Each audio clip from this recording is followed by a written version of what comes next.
Welcome to the Heal with Jill podcast. I'm your host, Jill Yider. Each week, I share one short, digestible episode to help you create clarity and ease in your wellness story. I'll be exploring self-care, intuition, mindfulness, intentional living, and more. If you enjoy a fresh perspective, agree that life is not black and white, and want to improve your relationship with yourself, then you're in the right place. Hi there. Thank you so much for joining me today. This is episode 16. What is healing and how does it apply to wellness coaching? So I thought this was relevant because you may have noticed or might be wondering why I chose to use the word heal in my business name, Heal with Jill. So I believe that to heal is to make something whole or to return it to a state of homeostasis. And that is ultimately one of the aims of quality coaching. And this is not to say by any means that you are broken or that you need fixing or that I'm some kind of guru and that I have all the answers and that I can fix you. But I do, however, believe that life gets messy and some of that messiness makes us feel fragmented. It gets us disassociated from ourselves and from our core values. And that can manifest as pain in our lives. And that pain can be certainly physical pain or emotional pain, or most likely, and in my experience, it's a combination of the two. And if it helps you, I think of this pain as an acronym. So it is persistent, it's all-consuming, it's intrinsic, and it's not responsive. So what I mean by that is that it is persistent. So you're preoccupied by it. It has a hold of your attention as you go about your day. It's kind of always there in the background, maybe at different volumes, but there's just a sense that something is off or something that you can't maybe put your finger on, or maybe you can, but it's preoccupying and persistent. So by all consuming, that means that it is just, pretty clear, all consuming. It interferes. It's similar to persistent, but it interferes with your ability to function, to think clearly, to engage wholly with life.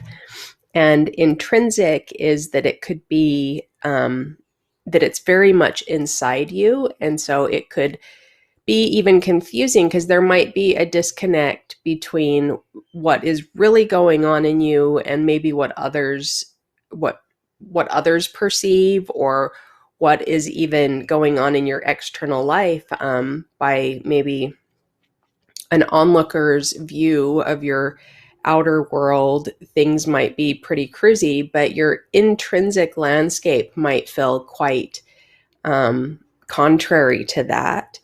And not responsive, what I mean by that is that it's not responding to what you've tried to address it to date, and it's not responding to navigating it on your own.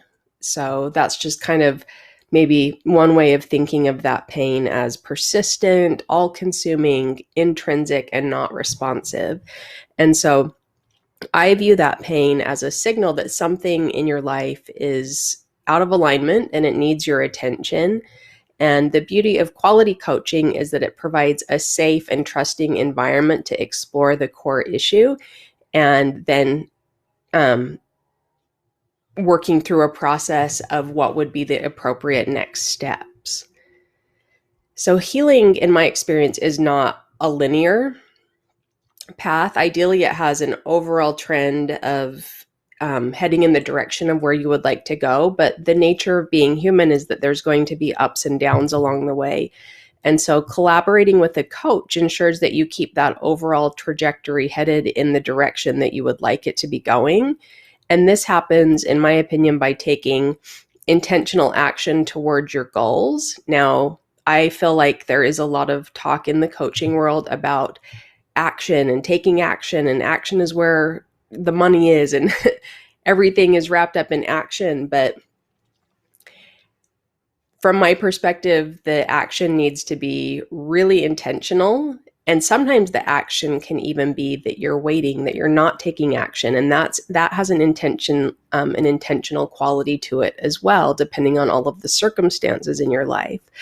So that is kind of just to make sure that you are, again, headed in the overall trajectory of the desired direction, and that the action that you decide to take is intentional and it's aligned with your core values, and that it's even aligned with the realities of what is going on in your day.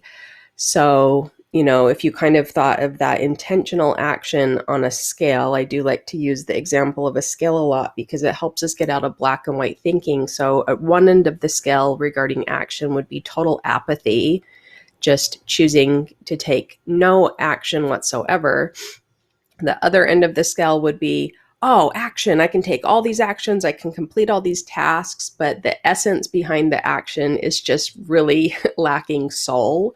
And somewhere in the middle is taking really intentional action. And there's also an element of beautiful timing to that as well, I believe. So one of the roles when you take intentional action like that, basically what you're doing is showing up for yourself, and then that really creates healing. I mean, you probably show up for a lot of other people in your life, some of it genuinely and some of it with resentment, but you have to really ask yourself, do you show up for yourself in ways that are very genuine and very grounded?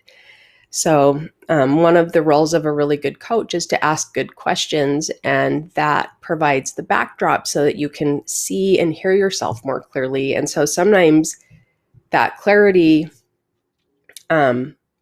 brings you into the realization that, oh, I have not been showing up for myself in the way that I genuinely value. No wonder this is painful. So in a nutshell, I would just say that you will know that if you are healing some messy bits in your life, because you will have less pain. And there's very different schools of thoughts about emotions and feelings specifically related to coaching, and coaching versus counseling. And so I might go into that in some later episodes, but I am certainly of the school of thought that our emotions contain information. It doesn't mean that we need to be reactive to them or hold them up in this light that assumes there is 100% fact-based accuracy to them. But I am certainly not of the school of thought that feelings, that kind of cold, harsher school of thought in the coaching world, that feelings are not facts and you simply just need to get on with the actions. So I think that there's room for both. I think we are human, and that the essence of being human for me is that it is a experience that involves feeling and thinking and images and perceptions and sensations. We're kind of the screen on which all of that takes place. And so to discount any aspect of that makes it a very sterile experience, I guess. And that is not the way that I go about coaching. And it is not my intention for you to force yourself to do things that are not in alignment with who you want to be and who you want to become. So that's just a little bit more about my perspective about healing and healing related to my wellness coaching practice, and pain and how it's kind of all wrapped up in there together. Because the truth is that most people who come to coaching don't come to work with a coach because everything is going super awesome in their life and they're not feeling a bit stuck. So usually when we feel a bit stuck, there's some pain and there's some emotion behind it. So that's about it. So thank you so much for joining me. Excuse me for that little bit of a nugget, and I hope it made sense, and I will see you next time. Take care. Bye for now. Thanks for joining me this week on the Hill with Jill podcast. You can find all my free resources, including menu planners, mindful movement videos, and more, as well as my coaching and courses at hillwithjill.com. If you enjoyed this episode, I'd love it if you'd share it with a friend. Take care and bye for now.